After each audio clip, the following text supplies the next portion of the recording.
왜 내가 주식을 샀다 하면 떨어지지? 나 집은 언제 살 수 있는 거지? 생각해 보셨다면 들어오세요. 저번 영상에서 돈의 용도에 대해서 말씀드렸는데요. 못 보신 분들은 상단 링크를 들어가셔서 보고 오시길 바랄게요.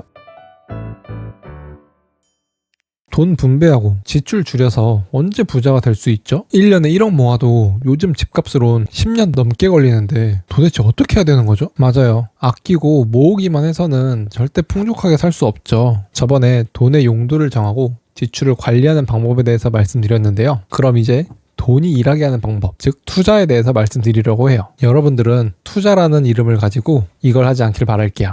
사람마다 투자라는 단어를 들으면 생각하는 게 다 다르죠. 1번 주식, 코인. 이런 거 난 잘 모르겠어. 너무 위험하지 않아? 2번 나 이거 샀는데 너도? 같이 가자.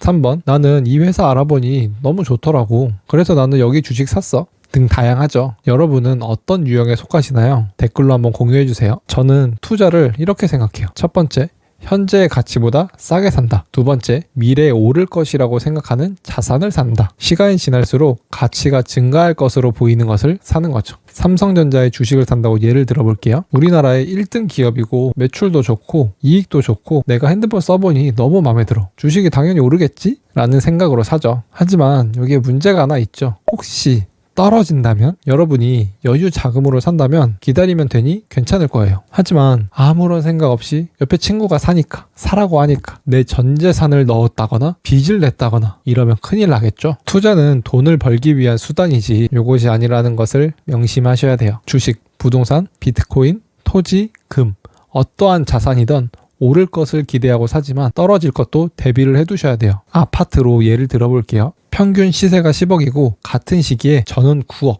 옆집은 10억에 샀다고 예를 들어볼게요. 우리가 기대한 것처럼 운이 너무 좋아서 바로 12억까지 올랐어요. 저는 3억, 옆집은 2억. 수익 차이가 나죠. 반대로 집값이 9억 5천으로 떨어졌다면 저는 5천만 원 이득이지만 옆집은 5천만 원 손해를 본 거예요. 그래서 반드시 투자할 때는 안전 마진을 생각해 두셔야 돼요. 싸게 사는 것 하나만으로 리스크는 줄어들고 수익은 커지는 거죠. 이걸 하기 위해선 공부가 필수적이고 우코노미를 봐야 하는 이유이기도 하죠. 제 친구들도 이거를 투자해보면 어때? 이건 어떻게 생각해? 이렇게 물어보는데요. 저는 너가 모르면 하지마. 공부하고 해. 라고 답변을 합니다. 투자가 처음이거나 익숙하지가 않다면 바로 주식을 하는 건 추천드리지 않아요. 저번 영상에서 말씀드렸듯 가계부를 쓰면서 나의 수입과 지출, 저축 등 구분을 해보는 거예요. 이 단계가 완성되었다면 수익률은 낮지만 CMA나 파킹통장처럼 매일매일 이자를 주는 상품을 이용해서 돈이 일하고 있다라는 감각을 익혀보세요. 그 다음에 저축액의 10에서 20% 정도로만 ETF나 주식에 투자를 해보는 거죠. 단기 수익보다는 장기적으로 바라보며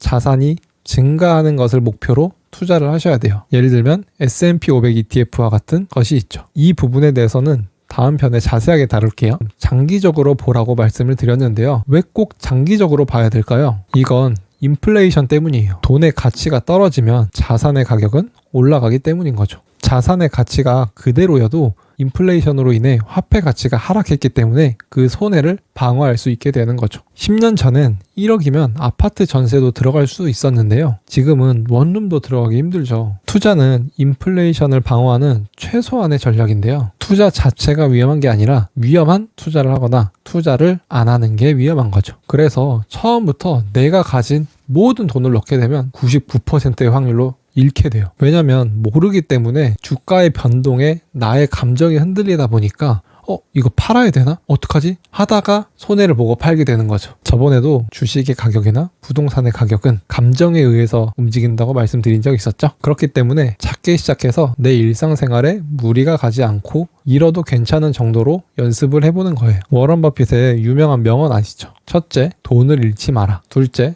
첫 번째를 명심하라. 저도 시작할 때 아무것도 모르고 해서 돈을 잃었었고요. 그래서 나는 이제 더 이상 투자는 못하겠다. 나랑은 안 맞는다 라고 생각하고 한동안 안 했었어요. 그런데 안 하게 되면 더 위험한 걸 알게 되고 다시 시작하게 되었죠. 투자 가치관을 바로잡고 제가 잘 모르는 분야는 소액으로 시작해서 연습을 해보는 거죠. 저에게 확신이 생기니까 떨어져도 뭐 요 정도는 괜찮아 라고 하는 강심장이 되더라고요.